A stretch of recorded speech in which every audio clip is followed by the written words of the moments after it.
Religious leaders are naturally involved in trying to respond to social challenges, and among these social challenges we have to face also the abuse of religion for violence. So among our spiritual and theological responsibilities, we need to show the counter-narrative when the true narrative of religion and of Islam is used for violence or hatred,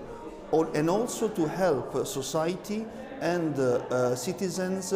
to link in a harmonious way universal values within religions and the growth and the welfare of society. So in order to do this, theologians and spiritual leaders need to have new skills and stress the cooperation with institutions to show and protect the cohesion and the development of values, of shared values for society. Well, I have been sharing as a responsible of Islam in Italy an international scholars Muslim network that started in Amman and was then developed